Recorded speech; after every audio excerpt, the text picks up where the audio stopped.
An awesome linkage. Yep.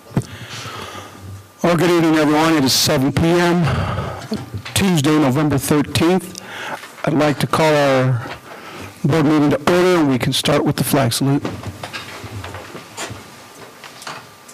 I pledge allegiance to the flag of the United States of America and to the republic for which it stands, one nation, under God, indivisible, with liberty and justice for all.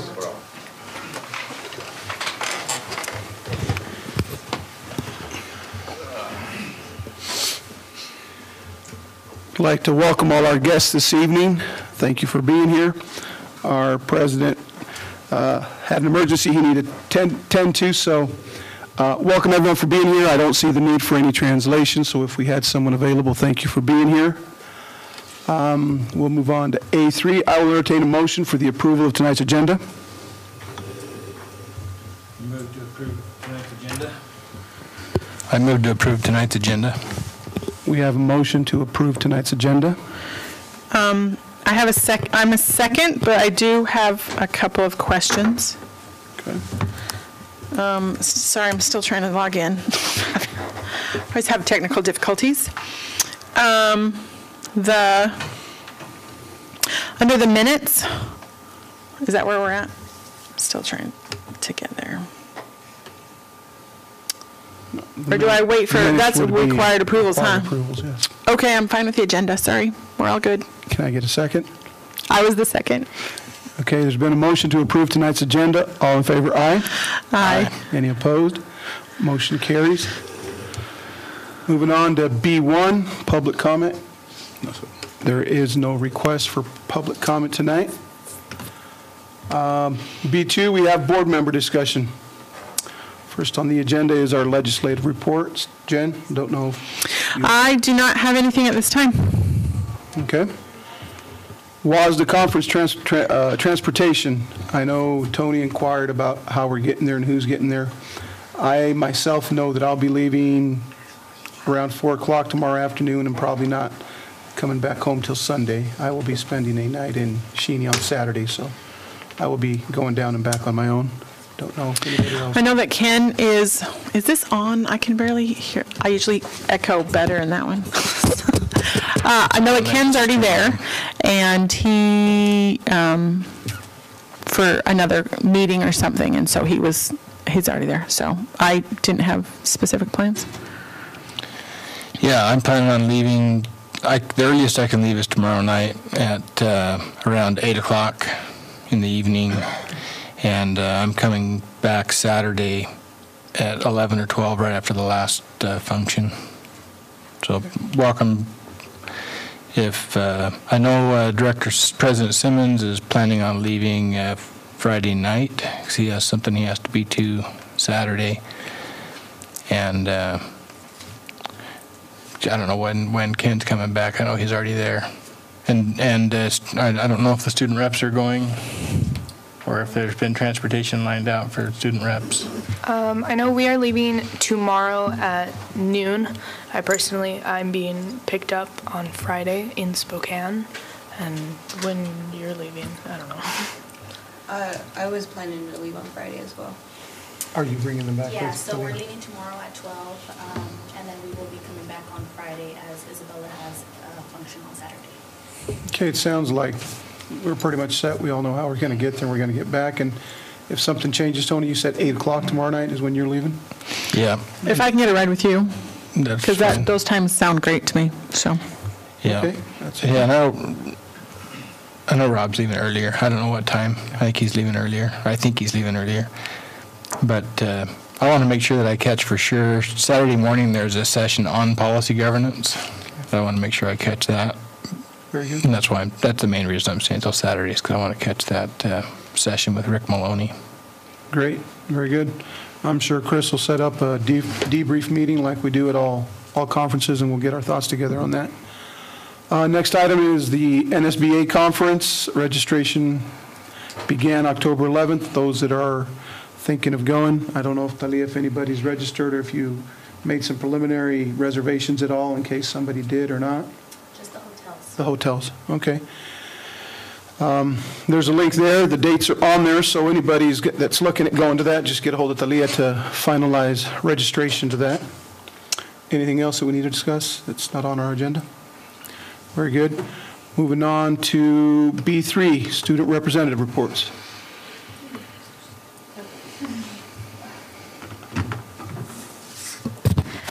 Hi. I don't have too much today. DOHS Little Library presentation was today at 12:15. Thank you all who were able to attend. We appreciate Builders First Choice, Ace Hardware, Johnson's Glass, OSD Maintenance Department for their donation to help this project. November 19th at 12 p.m., we invite our school board, district staff, and parents and the community members to our Thanksgiving feast at DOHS. Please plan on attending. What time is that? What were you going to say? 12 Sorry. p.m. Very good. And then this week is Spirit Week at DOHS. We will have a movie night on Friday, and everyone is invited. We will be showing Incredibles 2. So not too much. I'm sorry, when is Incredibles 2? I need to write that down. It's Friday, so this Friday, I believe. Oh, this Friday. Yeah, so I won't be here. That would have been fun. Yeah. Any questions? How did the your assembly for little libraries go? I actually wasn't there, Oh, okay. but it sounded fun. It was awesome, actually. Rob and I were there this afternoon, and it was very neat. They, I think for being their first PBL project, like Josh, he did a good job of explaining how they came to that and how it all turned out, and hearing some of the kids, with some of the difficulties that they tackled throughout that project. I think they learned a lot.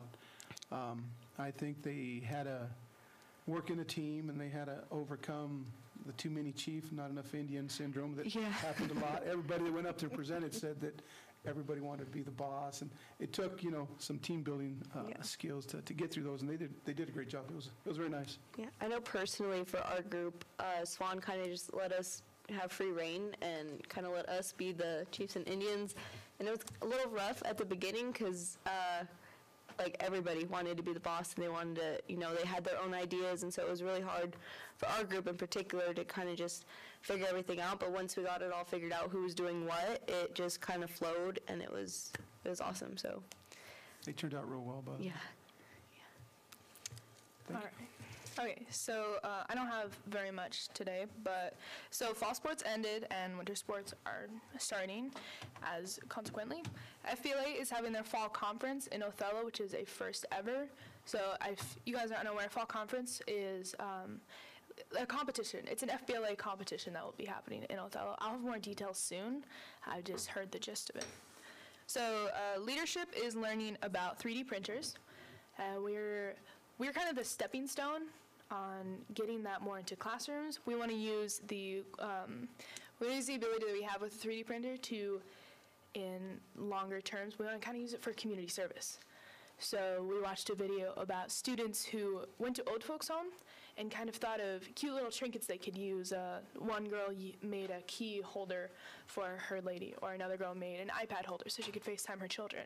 So we want to do something like that and immerse ourselves into the community a little bit more. Our Veterans Day Assembly that was last Friday went really well. It was very smooth. We had our band play, our choir sang. We introduced some veterans, and I feel like everyone had a pretty good time. Have any questions? I just have one comment on the 3D printers. We have them at DOHS, and we actually use them to create our plaques for our little libraries.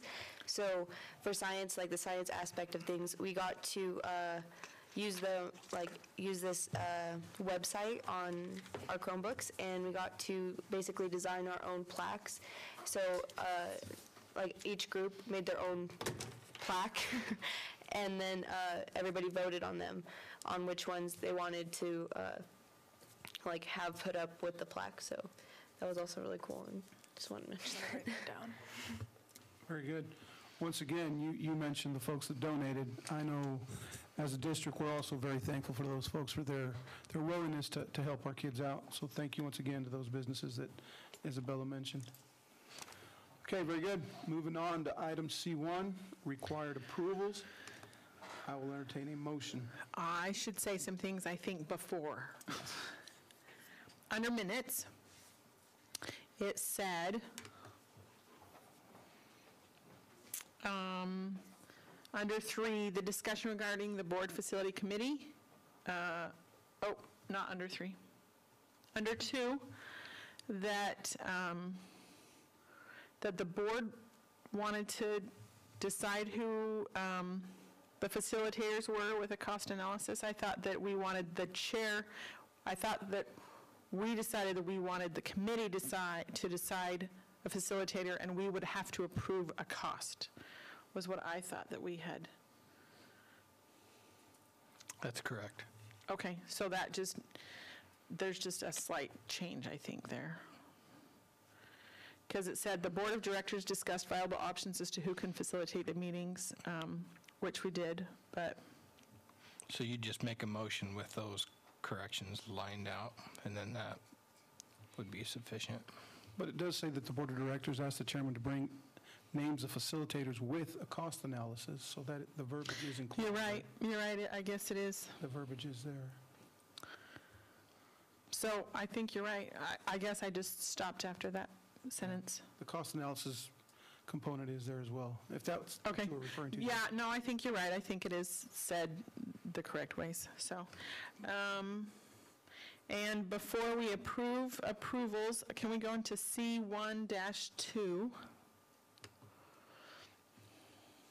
The account payable warrants. And the very last page.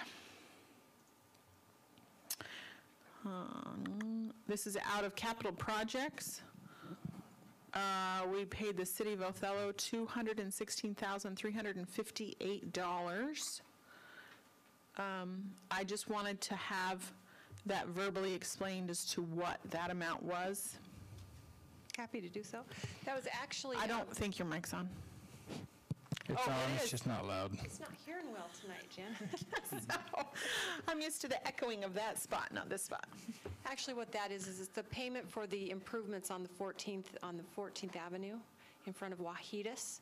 That project actually got going about 2014. And the dollar amounts that are being paid, the $216,000, those are the dollar amounts that the district had agreed to pay back in 2014. Throughout the course of that project, there were a couple of change orders that came into play, and there hadn't been approval on for the property owners in sharing of those additional costs.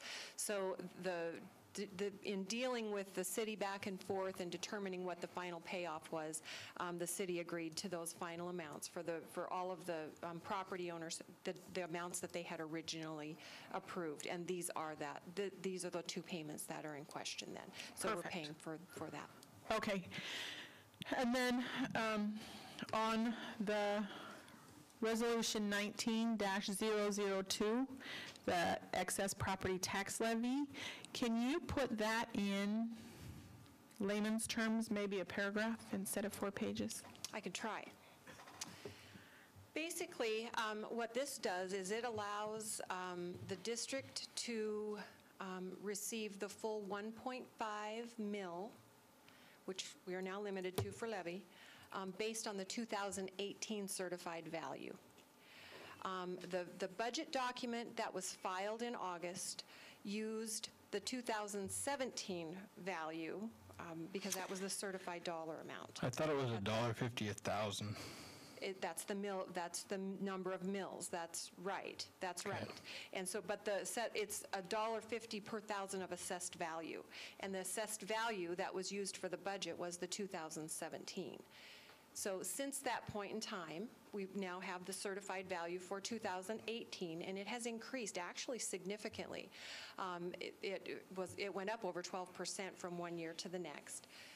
This resolution will actually provide for the district the ability to receive the full 1.5 mil based on the 2000 valuation versus the 2017 valuation. Okay, and since that evaluation changes every year on property taxes, we would need to do it for the year That's correct. that we're in, not the prior years, because that would screw everything up and possibly not get us everything or over. So here, my question is as I understand the reference to the budget, what I don't understand is how approving the budget all of a sudden approved a cap. Because if student enrollment changes, the state, all the other income numbers change on this, and so why would passing a budget all of a sudden cap the revenues that we can receive from the M&O? Because we didn't approve a resolution, we approved the budget, and that's what's referenced in here. That's correct. The legislature last spring put forth a change that limits the levy amount for maintenance and operations to 1.5 mil. Yep, total. no, I understand all that. I just don't understand how passing a budget all of a sudden requires this change because the revenues are going to be higher. 'Cause to me, that's just a difference in the budget. That we never approved anything saying the cap was 1.6. All we approved was an estimated budget. And I'm just saying, upon that line of thinking, from my view, then, if we thought we were going to have 4,300 kids and now we have 4,800, that somehow the board has to come back and do a resolution to accept that money, which has never been the case. In actually filing the budget, when the budget gets approved, it goes to the ESD. The ESD then files on behalf of all districts within their service district to the treasurer a certified valuation.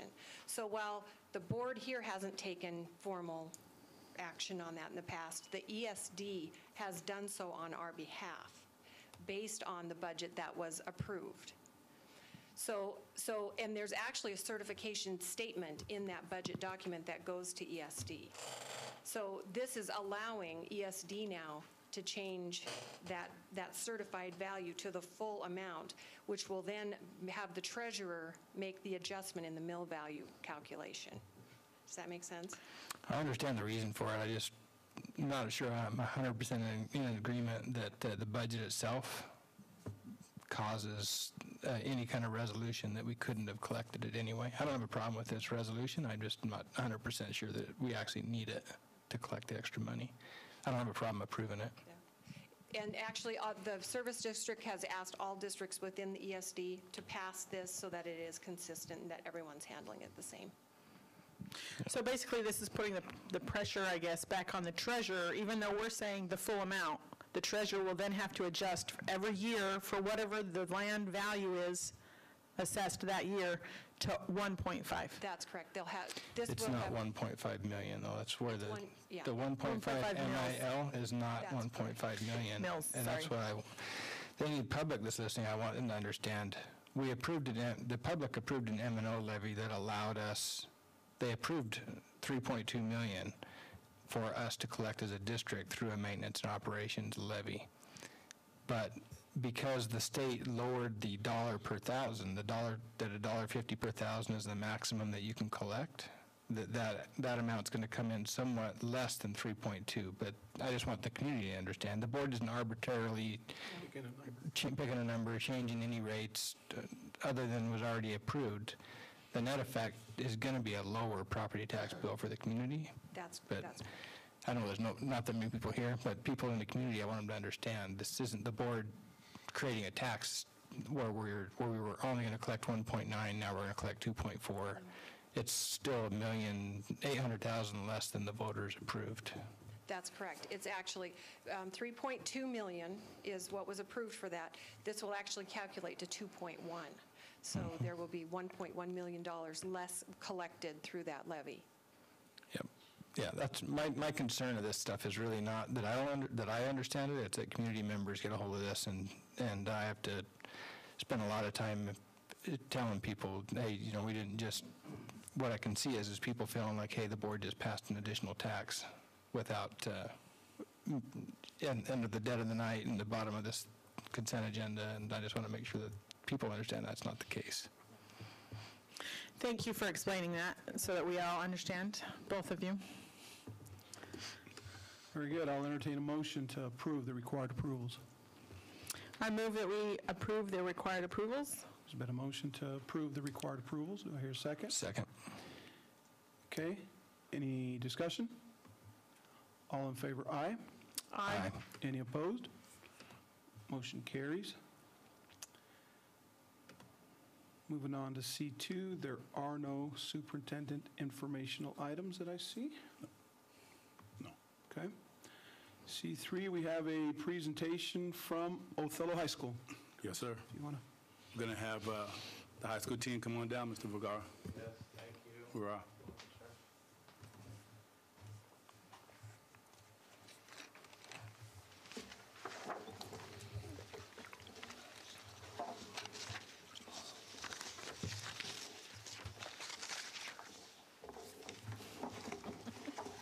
He only does flavored water. He doesn't do regular stuff. Good evening, distinguished members of the board, Superintendent Hurst, and other district officials. My name is Alejandro Vergara, and I am the principal of Othello High School. And we want to take about 20 minutes of your time to tell you and the community all the great things that are going on at Othello High School that our staff is making possible through their commitment and dedication day in and day out. So let me tell you that our goal at Othello High School is to increase student achievement and increase also, on par with that, increase our graduation rates. Our goal remains and has been that we want to grow in ELA and math, English Language Arts and math, 10% a year, and we want to increase our graduation rates 3 to 5% a year as well. Just to give you a little history of the last 4 years since the ESBA has been in inception, I'll tell you that our ELA scores started in 2015 at 55% of our students meeting or exceeding the standards. Then we took a little bit of a dip and went down to 52, then back up to 56. And this last year, we ended at 50% of our students meeting or exceeding the standards in English Language Arts. Mr. Jim Wood is our assistant principal, and he's going to tell you a little bit about the work that is going on in English Language Arts. If we can back up one slide, just for 1 minute. Good evening. So in an effort to meet our goal of 10% a year, the Language Arts Department has been meeting regularly now. And we're sort of refining our strategies and building up our arsenal of evidence-based best practices in teaching. And we've been working with Justin Johnson to kind of mine the data and look at particular areas that our students are having learning shortfalls, and we're using those best practices to specifically target those issues that our students are having. So we're not really casting a broad net, but we're shooting very intentionally and specific at what they're missing. And we're developing a number of techniques, and the English department is hoping to refine those and become experts in them, and then we're going to share those techniques with other departments. Simultaneously, other departments are working on their techniques, and they're going to share them with the Language Arts Department, so we have a broad-based arsenal that students can depend on seeing in every classroom through at least 2 or 3 of the departments. Can you give an example of one of those? I assume you've already come across a few. Sure. Jigsaw is one. technique. It's where we take a bank of knowledge that a student needs to acquire, and we chunk it up. And the students, say we'll put 5 groups of 4 students, each 1, 2, 3, 4. So all of the 1s will take one chunk, all of the 2s another. They'll separate and become experts in that, and then go back to their original group and teach the rest of that group that part of it. So the students are always collaborating and communicating with each other. Great, thank you. In math, by the same token, we have been working really, really hard. You can see the last 4 years trend. We see that in 2015, OHS was at 22%. Then it went down in 2016 to 20%. Then our lowest point came in 2017, where we reached a lowest point of 9%. And we got together with the math team last year, and we said basically that's not acceptable. And we kind of rolled up our sleeves, and we went to work, and we worked with a consultant. We interrogated the data. We identified the gaps where our students were faltering, and we implemented some research-based strategies, and we were able to get back up to 24% of our students meeting or exceeding the standard this last school year. And Mr. Schwartz is in charge of the math department and a math teacher himself at Othello High School for a number of years. So he can give you some details about the math work that is going on at OHS. So when we hired our consultant last year, she focused on 2 particular things that she wanted us to work on with our students. One of them were what's called HOT problems, or higher order thinking problems, which are very similar to ESPA-like problems. It gets kids looking at I guess kind of the basis of what the questions look like. They can work either individually or in small groups, so that way they can see kind of what those problems are going to be like. The other thing that she had suggested, that we have more student-to-student discourse, to where we're using elbow partners or A-B partners, so that way they can teach each other some of the problems, or they can have a little bit more discussion, so that way they can be kind of the leader of that problem within their small group. What years are these tests being taken? What grade? 10th grade. So they take them in 10th grade, but they cannot graduate until they've passed these, is that correct? So they get to retake them as many times as they have to until they meet the standard, yes. How many options do they have per year if they did not pass it the first time? Right now they're at 2, but they can also be able to take the ACT or the SAT as a way to meet that requirement as well. Okay. We just offered a retake session a couple of weeks ago, and then we have an option to offer a retake session in the summer as well. There's also one other option, is that if students have not passed either the ESPA or their Algebra 2, they can enroll in a class called Bridge to College, and that's for English or for math. And as long as they pass that course, that substitutes for not passing the ESPA as well. So there's another option besides retaking the ESPA or the ACT or SAT. Is that a semester, or is that a year-long class that they would be taking their senior year? That's a year-long course. Okay. And just to make the connection to the next slide, please, the end one.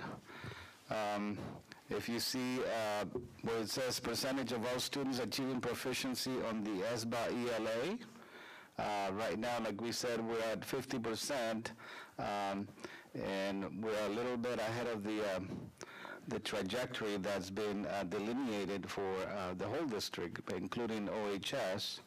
By the end of this year, we want to be at 57%. Because by the year 2022, per our superintendent and the school board, we want to be district-wide at 90% of our students meeting or exceeding the standard in ESPA and ELA scores. The same in math. Right now, we're a little behind the eight ball with the numbers. We should have been at 43%, but again, we're at 24%, so math remains an area of focus at OHS, because the same, by the year 2022, we expect 90% of our students at OHS to be at 90% meeting or exceeding the standard in math. And at the bottom, you can see the connection to project-based learning. This year we had about 13 teachers signed up to go get trained in PBL, and the expectation was that each of those teachers who were trained in the summer would implement a project-based learning project this year. Things happened, and we only had 8 teachers show up to that training. So that's about 16% of our teachers being trained and who are delivering a PBL project this year. So we're hoping to kind of up the numbers this next summer. We're going to send cohort 2 of teachers from OHS to be trained in PBL strategies so that we can catch up to the expected percentages set forth by, again, our superintendent and our school board. So by the end of the school year 18-19, we expect it to be at 25%. At the end of the school year 19-20, we expect to be at 50% of our teachers trained and delivering PBL projects. And by the end of the goal line, which is the year 2022, we expect 90% of our teachers and students being exposed to PBL practices throughout the system.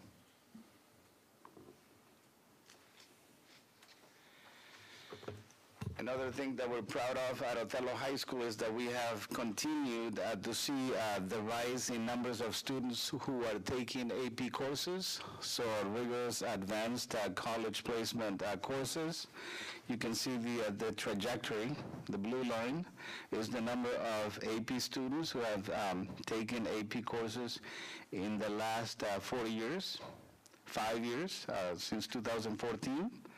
Last year we ended up, 2018, we ended up with 144 students taking AP courses at Othello High School, and 169 exams being given out. So that means that a few students out of the 144 took more than one AP course. And then you see down here, the gray line is the number of students who are passing the AP exams with scores of 3, 4, or 5, and which then they are able to be awarded college credit. Not only that, but also at Othello High School we offer other opportunities for our students to take college courses. We call them dual credit classes, or college in the high school opportunities courses.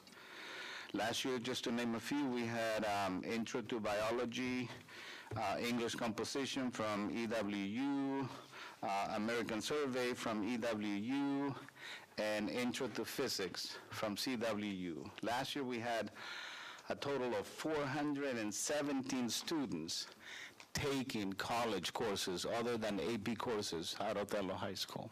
So that adds to the 144 students who took AP courses last year. So that's a good number of students who are getting college credit while attending classes at Othello High School. One of the things that we have been celebrating galore is celebrating the work of our students, first and foremost, and our teachers. We have seen our graduation rates steadily go up, and we're giving you here the 5-year trend. We started in 2013 with 72.1% of our students graduating. Then we went up to 75.7 in 2014. Then in 2015, we had 70.8% of our students graduating. and then back up in 2016, a sizable gain of about 8 points to 78.5. Then a little bit of a dip in 2017. But in 2018, we're happy to report to you that Othello High School saw the highest graduation rate ever, with a total of 82.5% of our students graduating in 4 years at Othello High School.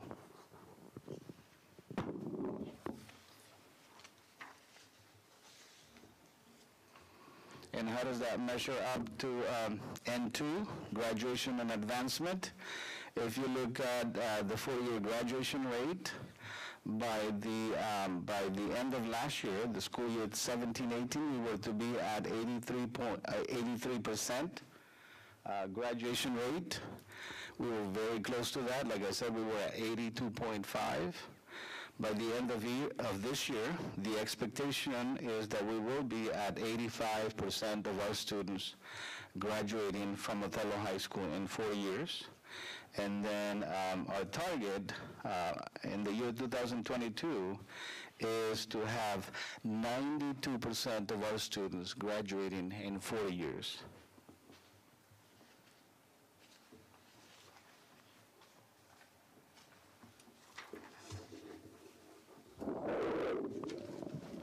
Okay, the next document that we're looking at is called our OHS Data Dashboard. This is handed to staff every week. If you take a look at the yellow on the left-hand side and the right-hand side, it shows year-to-date totals. Last year, our ending attendance percentage was at 91.28. Currently, as of November 4th, we're at 92.50% of our students are attending school daily, so that has increased from last year. One thing we did at the beginning of the year is we've challenged our students to what's called an attendance challenge. We've never done this before. And so we're challenging them to show up to school every single day. And last week we had a tie between our freshmen and our sophomores. They were both at 93.22%. We had a tiebreaker week last week, and all 4 classes actually increased their attendance. The freshmen came out to be the winners at 93.31%. And by winners, they have won themselves a class party. And so they're going to get either root beer floats or ice cream or pizza or something along that line. We're going to be doing this on a quarterly basis, so the next time we'll do this will be again at the end of the first semester. We'll do it again midterm of second semester, and then again at the end of the second semester. So just real quick, just so I understand these percentages. Sure. When you say 92.5% monthly attendance, does that mean that 92.5% of the students showed up at least one day of school during the month, or 5 days, or 10, or what does that mean exactly? I don't think it means that 92.5% were there every day, right? Every day, or yes. Does it? That is an everyday total, yeah. Okay. Because I guess I don't understand how the weekly one can be lower than the monthly one. The weekly one, well, we take the composite numbers for the monthly percentages. The weekly one is going to fluctuate just a little bit, and it just kind of depends on how many days that we have in there. So attended all classes that they're enrolled in every day. So like if, let's say my son had to go to a doctor's appointment, would his percentage be lower because of that one is excused different than unexcused and those kinds of things? Well, the way that it works is that if a student is absent for more than 50% of the day, and since we have 7 periods at the high school, if they're gone for more than 4 periods or more, that'd be considered an absence for the day. So, okay. that would not affect this. So doctor's appointments, dentist appointments, and whatnot would not affect this. And you pull athletics out, I assume. Athletics are, yeah, those are separate as well. Mm-hmm. Okay, that makes more sense. I just want to make sure I was understanding the numbers. Sure. Sometimes percentages, they can be a little tricky. Different perspectives of what the percentage means, right? A mathematician. Yes, well, so is our Tony, right. This leads us to N3, the personal responsibility and citizenship. If we take a look at our high school students' attendance by year 2022, our target is to be at 95%.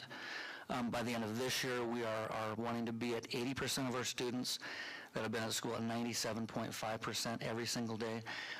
With us being at 92.50%, I think we're well on our way to reaching that goal or exceeding that goal this year.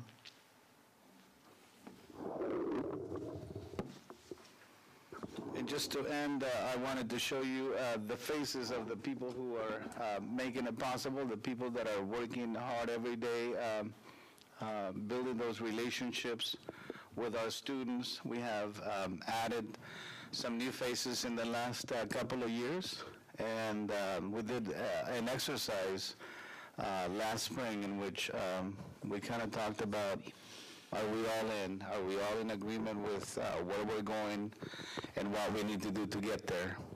And I can unequivocally say that whenever I ask this question to anyone of those teachers and other staff members at Othello High School, that they unequivocally, again, will tell you that, yes, we are all in.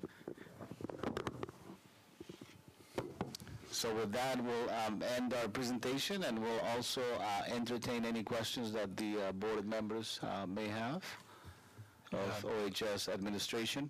So I have on that, all these are probably similar answers, but on page 8, on the ends to the matrix that you have with your goals, are those district goals, or are they goals that the OSD administration came up with these percentages? I'm just curious.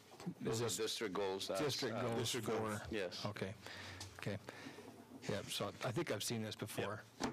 My only question is, and so it's more to Chris than you guys, are we tracking, ends 2 talks about our students being ready for post-secondary careers or an immediate career, and it just dawned on me when I looked at this today. I don't see anything on here that's tracking what's happening with our students that aren't going to college. Are they gainfully employed? Do you follow what I'm saying? Because ends 2 itself is graduate with this knowledge and skills for 21st century, right? And my paraphrase of the policy.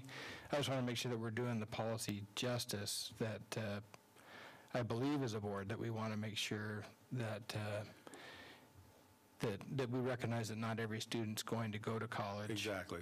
But if they don't, I would hope that as a board that we're, and as a district, we're making sure that those students are going to a trade school. I don't know if post-secondary includes trade schools or not in here. So that's one of the things that we've talked to Amy Paris about, and she is tracking that information. Yeah, I just see it wasn't on here with any goal, so just throwing that out there as something to think about to be fully compliant with ends 2 down the road. Okay. I suspected that was the case, but I didn't want to ask you the question if you didn't make it. But Would the last sentence of that, percentage of 12th grade students meeting OSD college and career readiness criteria, would that encompass your question? Or they want to? No, I don't think that actually. That talks about current, but not beyond. That's a readiness factor. I think that's different than being actually employable. Very good. You know what I mean?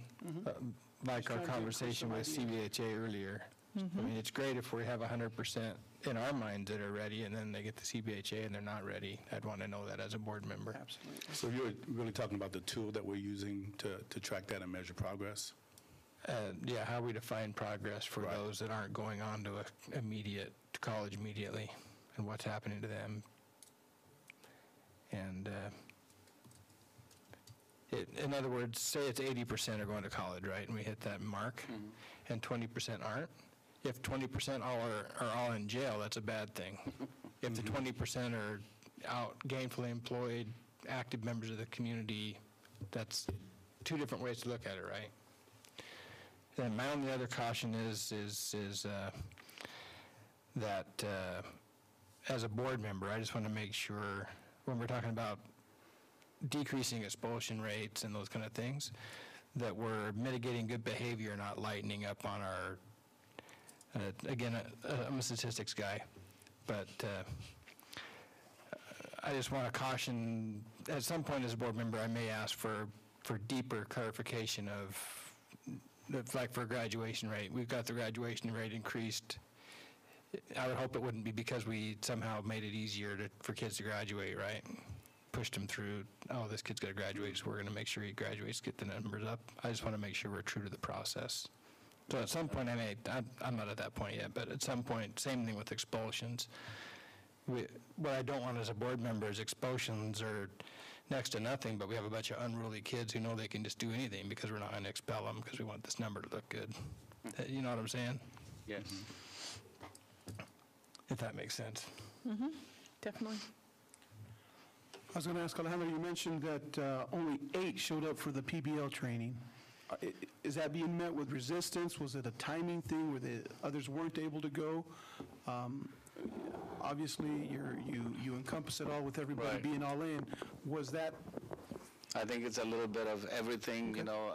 We set the date early in the springtime, and then life happens, families, all of that. But again, we're going to get another contingent ready this year, and we're going to stress the importance of being present at the training and making sure that everybody understands the expectations of not only being at the training, but also to implement PBL in their classrooms in some fashion and with fidelity.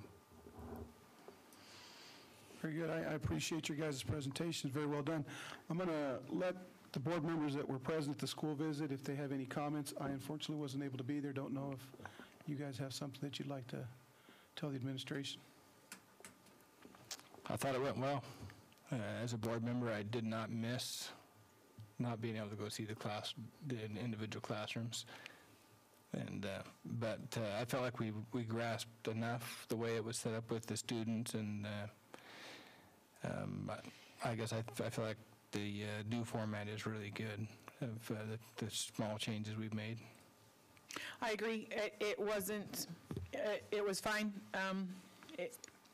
It was great to not actually see the classroom, but to be able to talk to the students and to have those conversations. There was a lot of themes that were being carried throughout, I felt like, with parents and students and the staff. It really felt like we needed more time. We had great conversations happening, but it would have been great to have more time with the staff, because when we were really ready to go, it was the parents were waiting in the hall. We had a lot of parents come, many more than last year, or that I'd seen at, I think, almost any other school. So that was great. Very good. Sounds like a great Missed time the was student reps. had by all. Neither one of them were there. It's early before school, I know, but it's a late start. The only other thing is I think Vergara started No Shave November and January. You noticed, That's not quite fair. This is 2 weeks worth of growth, right? All right. Well, gentlemen, thank you very much. Do you Thank guys have you. any questions of us before you? Thank you very much. Thank you so much.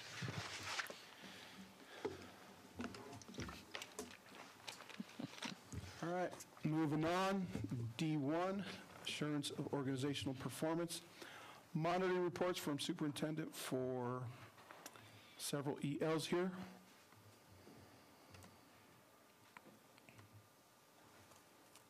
This is where I turn to Tony to say, Sorry, I was over on the ends too, so I'm going to get back to the agenda.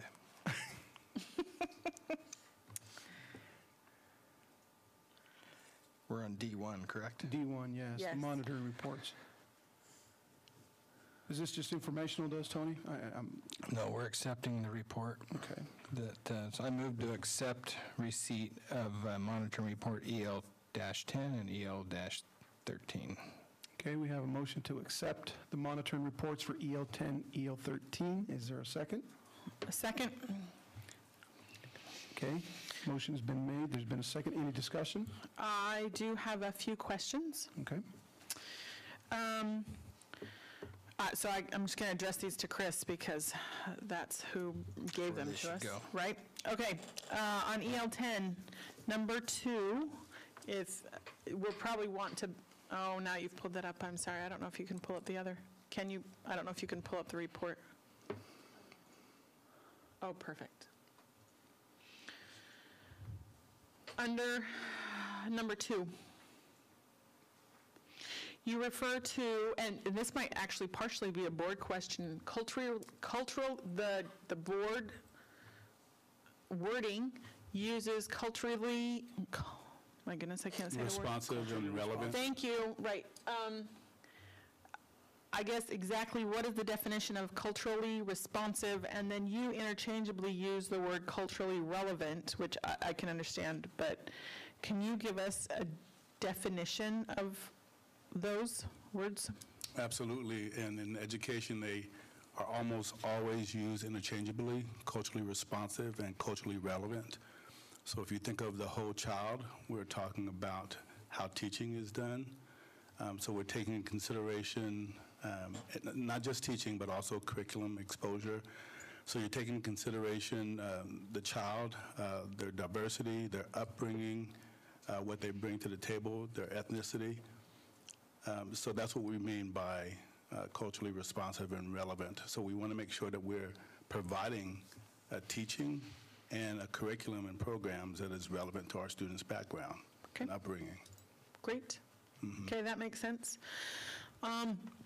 Excuse me, on EL 13, number 3.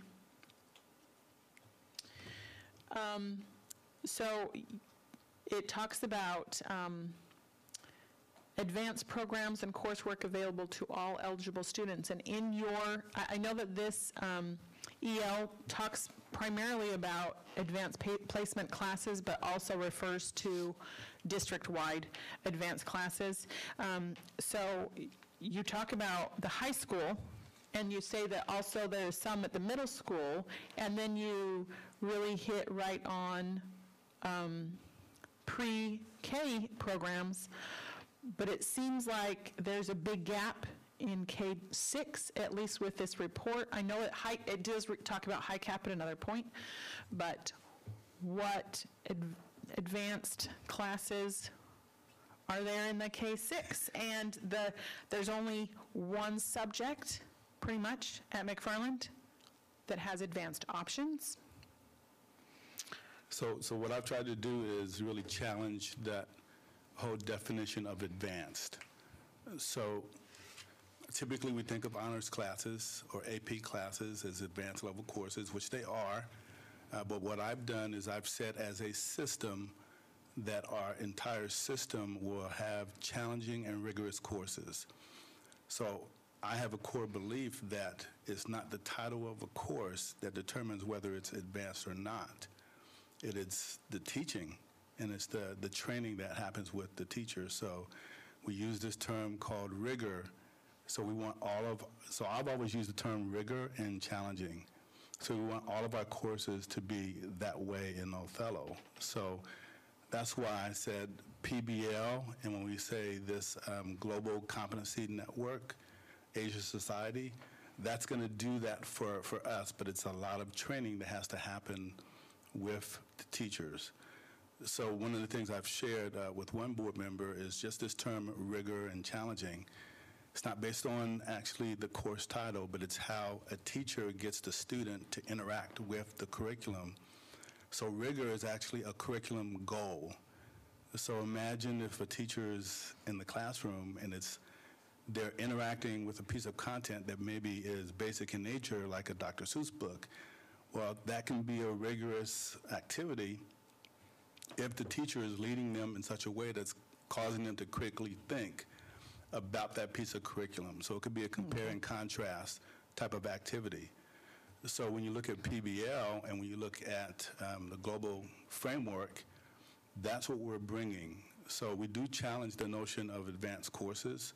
So yes, we're saying AP, yes, we're saying honors and the EWU courses, but also we're saying every single student in Othello will have access to a rigorous and challenging course of curriculum, which is the global frameworks, and then also PBL. But along with that, it's a lot of training that has to happen with the teacher that gets that teacher the student to interact with that curriculum the way I shared. Okay. Developing those critical thinking skills. Perfect. So that's what I try to provide for you as evidence in this portion. Okay, all right, that makes more sense, and I understand, because it just seemed like there was a gap, but that makes, okay. Can we go to number 5 in this one? This will be my last question. Probably, I should say. Let's see. So it talks about the self-selection process and then an automatic enrollment. And so you address, I'm afraid that in your interpretation, the way I interpret your interpretation, that self-selection and automatic enrollment are almost used interchangeably. I did like that it showed that in 2019, Skyward registration will automatically enroll them according to their SBA scores, and yay, bravo to that, but it just didn't really seem like the automatic enrollment has quite got there yet. So I would say yes, and we are moving in that direction, so that's what we say in 2019. All students at the high school will be automatically enrolled. However, if you notice in that first paragraph, that's why I shared with the board and actually to consider when I underline and bold the word all students, and you go back to my previous interpretation of what does it mean to be part of a rigorous course or curriculum, we're saying PBL here. We're saying our STEAM courses. We're saying our global competency framework. So, in fact, over the course of 4 years, as we've shared, all of our students will have access to those. They will be automatically enrolled in those courses. So, in fact, we are stating that all students are automatically enrolled in those courses. Okay. It's happening to some extent now for PBL, where those students, 25% of the students are getting that. But over the course of 4 years, it'll be all students. Right. Okay, so in the document, it says secondary level Skyward registration, but you just said high school level registration. So would that also apply to algebra and geometry at McFarland if they've passed the ESPA at those levels? Or is that automatic enrollment only at the high school level? I believe this is just at the high school level.